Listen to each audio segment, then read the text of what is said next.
Well, now let's join SABC European correspondent Sandra Gathmann. She joins us via Skype from Brussels. Sandra, good afternoon. Thanks for talking to us. Perhaps just remind us here, what exactly are the creditors wanting from Greece to do here in terms of the bailout deal, and why is Greece saying no? Well, the Eurozone's creditors, including, of course, the IMF and European Central Bank, really want to see a reformed Greek economy. And there have been concessions on both sides, but ultimately it's come down to the final details that have to do with pension reform, VAT increases. And that is a red line that the Greek government has drawn, because the creditors want to see the Greek pension system reformed further than it has been. And the European Commission President JeanClaude Junckers said, you know, the pension system in Greece is so behind. At the moment, the retirement age across the Eurozone is on average 67 years of age. In Greece, it's 62. And much of that is subsidized by the state. So the creditors want to see more employers pay into that pension system to make it a sustainable system for the country, which has millions of pensions it's got to support.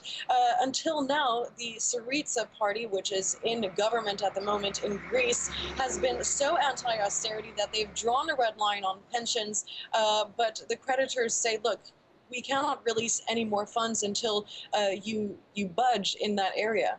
All right, and then there was the shock announcement by the Prime Minister of Greece on this referendum due out, I think, on Sunday. What happens if the Greeks reject any bailout in this referendum? Well, we had the clearest indication yet from European Commission President JeanClaude Juncker, who moments ago was addressing the press in the building behind me, saying if the Greeks vote no, they will be saying no to Europe. And that is as clear as it gets when it comes to what this referendum is going to be about. There's an indication that there will be capital controls in place. It happened in Cyprus back in 2013 when its government rejected its bailout, and capital controls lasted 2 years there. But a country that is effectively closing the euro currency from circulation is in very murky waters when it comes to whether it's a member of the Eurozone currency or not, or whether it's going to create some kind of parallel euro circulation. So effectively, to answer your question, if the Greeks vote no, it's all up in the air. The European Central Bank will likely pull its emergency funding, and that is the lifeline Greek banks are depending on at the moment. Without the emergency liquidity assistance, or ELA, loans from the European Central Bank, the Greek banking system will collapse. And Sandra, before I let you go, I mean, you mentioned it, the European Commission's Jean-Claude Juncker addressing the media a short while ago. Can you just give us a bit more detail on what he had to say?